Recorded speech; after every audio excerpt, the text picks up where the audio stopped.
Welcome to Healing Minds, Stories of Resiliency and Recovery, a conversation held at the intersection of substance abuse, mental health, and everyday living. Your hosts, Marc and Justin Wolf, bring both professional expertise and personal understanding to the table. So welcome to the conversation. Let's dive in. Hi, everybody, and welcome to another episode of Healing Minds, Stories of Resiliency and Recovery. My name is Justin Wolf, I'm your host, joined by my co-host, as always, Marc Regala. Marc, how you doing today, big guy? I'm doing good. How about you? Hey, I'm just happy to see the weather does not impact the length of your sleeves. So, that is fantastic. It's always bicep season. I got you. Oh, come on, man. I'm advertising my buddy's barber shop, man. Guy that was on the podcast. Everybody's got to get fresh for Thanksgiving, man. Yeah. Got to look good while you're eating the turkey and watching football. If you're not looking good eating turkey, I don't know what's the point then, right? Oh. So, no, I think we got Thanksgiving obviously kind of coming up here, and it's the holiday season right around the corner. So, needless to say, this is one of those most important times of the year to really make sure you are safeguarding and protecting your recovery, especially if you're newly sober, during one of the most emotionally charged times of the year here. And That is the holiday season. And what we know is that holiday season, it can bring a lot with it. Associations of the past, seeing family, the extended family, all the events, being at these get-togethers where, maybe historically there's been a lot of drinking or consumption. So just even the idea of it might in of itself kind of bring a strong desire or urge someone to kind of go and act on that.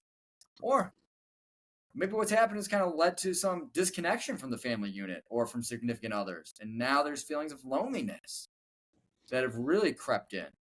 Or we look at, loved ones that we've lost throughout the years who've really had such a presence in the family and they're no longer there. So the holidays can really bring all of that really heavy emotional baggage with it. What we also know is that the holiday season can create and present itself with some opportunities for growth and for meaningful connection. And so that's really kind of what the intention we're looking to do here today is really kind of dive into talking about what we can do to really kind of safeguard, protect ourselves, honor our recovery, especially during, those early stages and during the holidays. And so, Marc, I'll let you kind of take with some of those, just, talk about like what would you kind of tell somebody newly in recovery this time of year to really prioritize for themselves? Well, if you're new and you're going through it, you don't know how your emotions are going to be. and you don't know what direction your mind's going to go. So, we always talk about being proactive and we always talk about complacency and how you got to be proactive in recovery and how complacency is not healthy.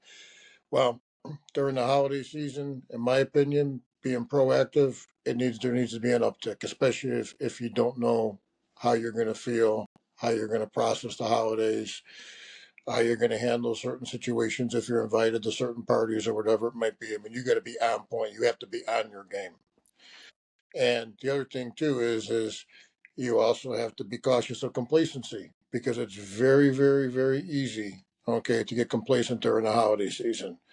You got family parties, you got parties with friends, you got all the sweets and all the different foods and so forth, you're trying to balance work, Christmas shop, whatever it might be. It's very easy to not do the things that you're supposed to be doing, like go to a meeting or go to a support group meeting or hit the gym if the gym is your thing or go to church on Sunday or whatever it might be. I mean, recovery looks different to everybody. And then all of a sudden you stop doing those little things and now the emotions get the best of you. And now you're in a situation where you might be subjected to a potential relapse. So if you're going through it for the first time, you got to be on point. You got to take things to another level. And then once you're in it a couple of years, you're going to know your patterns. And when you know your patterns, you got to plan ahead of time. And I will tell you, at 5 years and 3 months into this journey, the hardest time of the year for me is this time of the year. So my planning for the holidays from a recovery and sobriety perspective, quite frankly, really started right around November 1st. I'm ready. And the reason why it's a harder time of the year is because of relation, like we talked about before. With the kids not talking to me and the grandkids you never met and so forth. So, I mean, it's a range of feelings on Thanksgiving. It's a range of feelings on Christmas. I know how those feelings are. So, what I do on a daily basis throughout the year, there's going to be an uptick during the next 60 days. I'm not going to go backwards. I'm not going to get complacent. I'm going to go at it even harder to plow through the holiday season, get on the other side, get ready to start the new year. Right. No, I think those are all those things that can really, if they're not being attended to, if you're not acknowledging it or recognizing that that is what's coming up, that is what is associated with this time of year, it could really put you in a compromised position. 100%. And then the other thing too is when you're early recovery, we talk about this so much: people, places, and things. So you're going to be getting invites. You got Black Wednesday coming up. And your buddies or friends are going to be asking you, "Hey, you want to go hang out or whatever?" You're in early recovery. It's probably a good thing to say no. Okay. I mean, you're going to have ugly sweater parties. Well, sometimes when you got those ugly sweater parties, I mean, people like to tie one on. If you're in early recovery, you probably should be saying no. Unless you're really, really, really, really locked down, with your recovery and everything you need to do on a daily basis. I can tell you this, um, those first couple of years, I didn't partake in any of that. And quite frankly, I very seldom partake in it now, 5 years and 3 months into the journey, just because I just don't want to be in that environment. And if I am going to go in that environment, I'm going to make sure it's a controlled environment and figure out what I'm walking into ahead of time. As I think I told you offline, I went to an ugly sweater party last year at a couple of buddies or a buddy's house who I went to high school with, and it was like there was not one person that drank, Yeah. and we had such a good time. But that was the first time I was at one of those parties in years. But I knew what I was walking into ahead of time. So it's just nothing wrong with asking the questions, being cognizant of people, places, and things, and making sure you're on point with where you need to be with the day-to-day rituals or activities or disciplines, and make sure you stay on point with your therapist and meetings and things like that, because you just don't know what's going to hit you, on Thanksgiving morning or Christmas morning or whatever it might be with everything some of us have been through. Mm-hmm. Well, you kind of rattled off like a list there of just things that I know. Right? It's just like boom, boom, boom, boom, boom, boom. Do this, do this, do this, do this. Follow through on this. Execute this. And you're golden. And I think for some people, especially early on, they can feel overwhelming. It's not easy, right? That can be early. It's the holiday season. I might have just gotten out of treatment, and now I've got a laundry list of checklists that I need to be doing on a daily basis. I don't know if I can do it. Rely on your support then, Justin, because I'm going to go back to and I think I actually share this story every time we do this podcast, but I'll never forget it. It was my first Thanksgiving sober. So, I got sober in July of that year, November, so what, it was 4 months in? Mhm. 4 months in. So it was the first major holiday that I had to go through sober without numbing out. And obviously, my kids weren't talking to me. And man, the anxiety was brutal the Wednesday before. I mean, it was the fear of the unknown. And I ain't gonna lie to you. I think it was right around 11 o'clock at night, might have been midnight. I couldn't sleep. Remember, I told you I got that gym where I got that fob Yep. 24/7. I ended up going to the gym, getting a good workout in. Right. Came home, fell asleep for a little bit, but then woke up after a few hours, still feeling a little anxious. I had the AA app on my phone, and I looked up to see when the earliest or nearest AA meeting was going to be at. And the earliest, nearest AA meeting was in Villa Park at it was early, man. It was like 7 o'clock in the morning. So I got up, drove there, got out of bed, drove there, and nobody on the road. I mean, absolutely nobody on the road. I'm thinking to myself, I'm going to be the only person that's going to show up to this meeting. And then I turned on the block where the meeting was at, and I couldn't find a damn parking space. And I walk into this meeting, and at that point, it was one of the more attended AA meetings that I was ever at 7 o'clock in the morning on Thanksgiving. And what was so beautiful is there's There's an elderly couple that cooks and shuttles food there all day. And they were already serving like turkey and stuffing and all this stuff at like 6:45 in the morning. I met people from out of state. I was talking to people from locally, and everybody was going through the same thing. Everybody was talking out their emotions, and it was great to have that support. And after I attended that meeting, even though I had a restless night, I felt comfortable and I was able to progress through the day and enjoy the rest of the day. So, have that AA app, on your phone. Know where you can get support if you're having some uneasy feelings or having urges to drink or use substances or whatever it might be. Right. It's like, hey, looking at that temptation that kind of comes up, especially early on, like those associations are still pretty strong. The mind might kind of take you on these like side quests that you didn't see yourself going on Correct. mentally. And it's acknowledging that, recognizing that, and then kind of turning it back towards, hey, what do I need to do for me to help me kind of reconnect with that reason why I'm making this change right now. And it sounds like Yeah. you're able to kind of do that with just kind of like the mind saying, hey, you know what? Like, I'm going to take like that obsessional fixation here that comes a lot of times with the disease. I'm going to focus on rebuilding myself and surrounding myself with these supports. And I think early on, that's critical and that's really important, especially when, the holiday season comes up and there's a lot of temptation there. A lot of ideas can be like tied into like this idea of like nostalgia, where it's like, I've attended this get together for years. We Yeah. have like this like Friendsgiving. And at this Friendsgiving, historically, it's just been us getting after it. And I've done it since I was in college. And now I'm like 36. Why do I have to stop? Like, I want to go to Friendsgiving and experience it differently, but I know everybody else is going to still be doing what they're doing.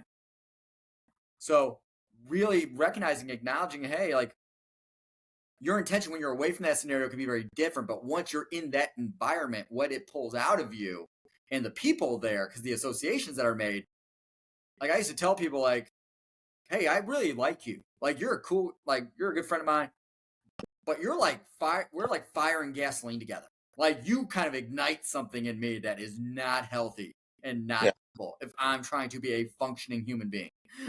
So Yeah. it's just really kind of acknowledge that and own it, because that's hard. That's a hard conversation to have with people. And personally, for me, I'd rather just avoid that altogether and just be like, I disappeared. I have a new accent. I live in a different country. Like, you just can't talk to me anymore. Like,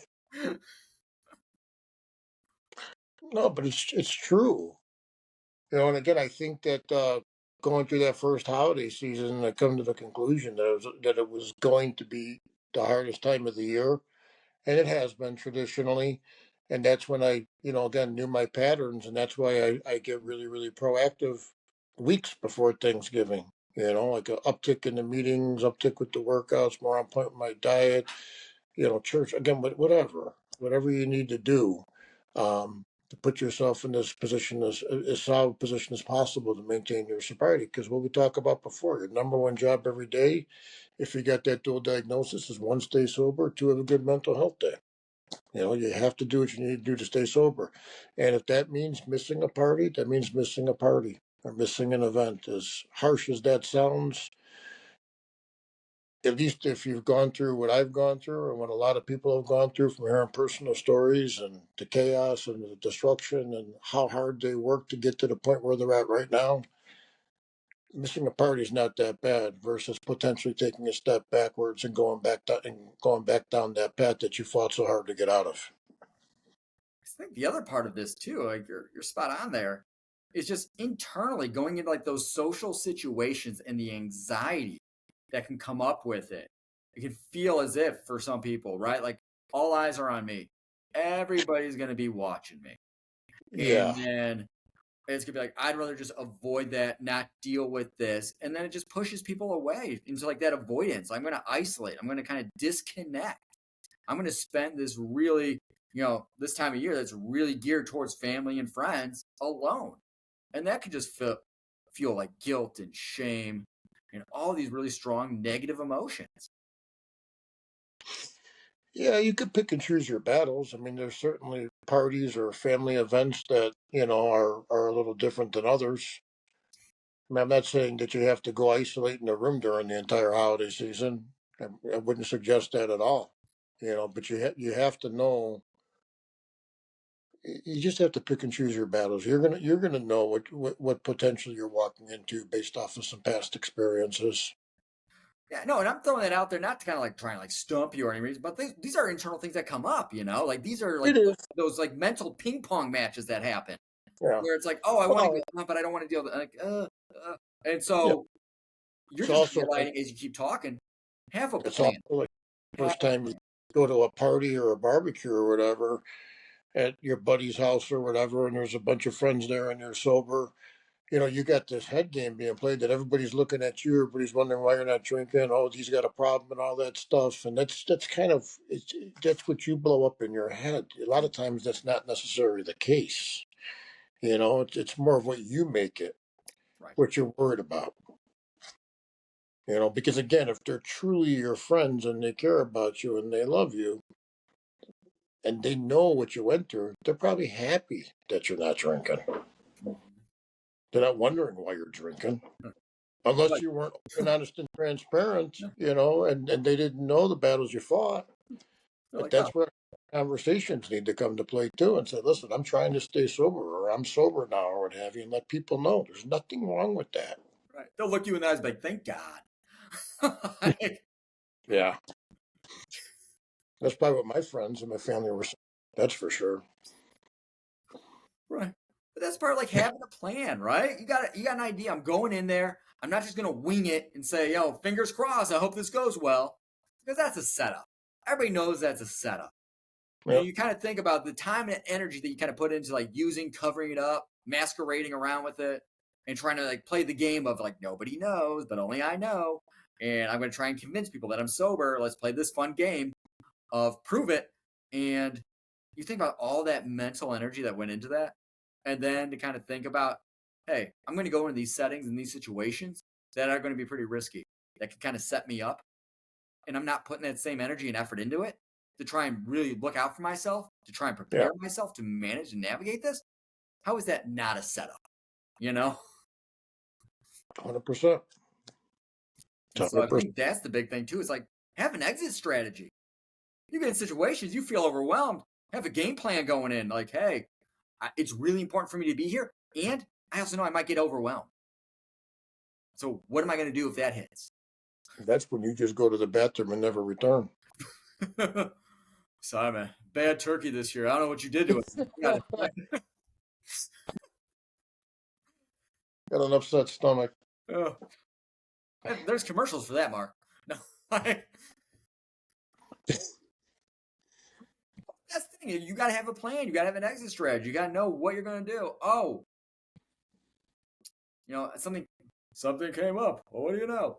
But having a legit going into like agenda that you can kind of follow, so that it's not like having to come up with it on the spot. So you're prepared for it. You've done the groundwork. You've got the plan. Now, if the situation arises, you're ready to execute it, and you know what that's going to look like.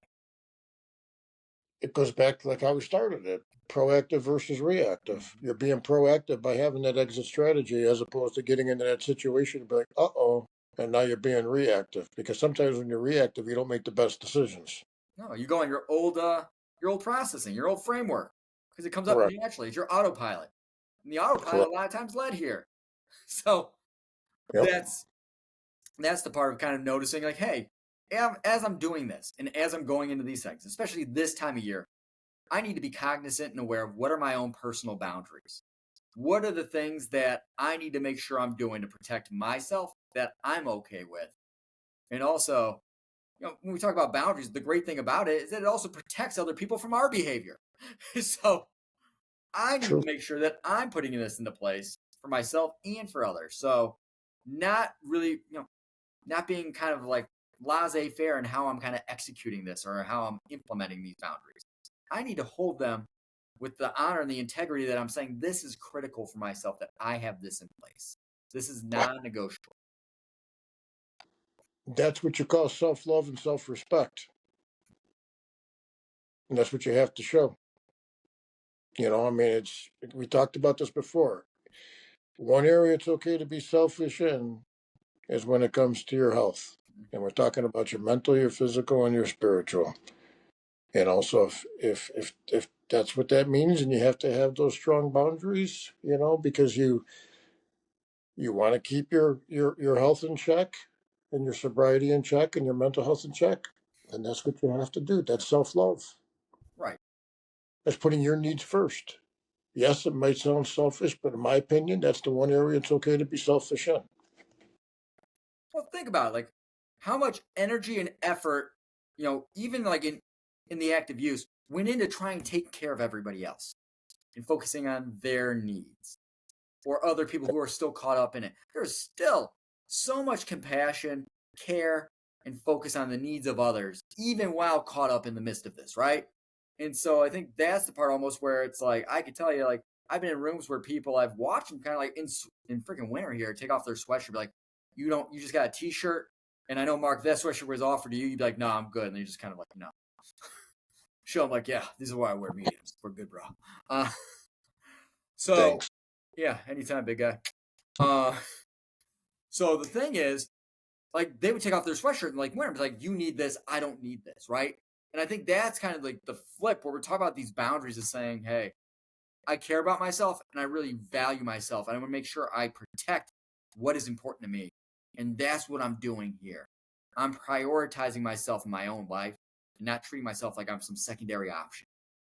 And sometimes like that can be a really uncomfortable place to go because it means it's like, hey, I'm going to be asserting myself. I'm going to stick to what's true for me and making sure that I am carrying that forward, which means that at times I might upset or disappoint other people because I'm going to respond differently to their demands and their requests than I historically have.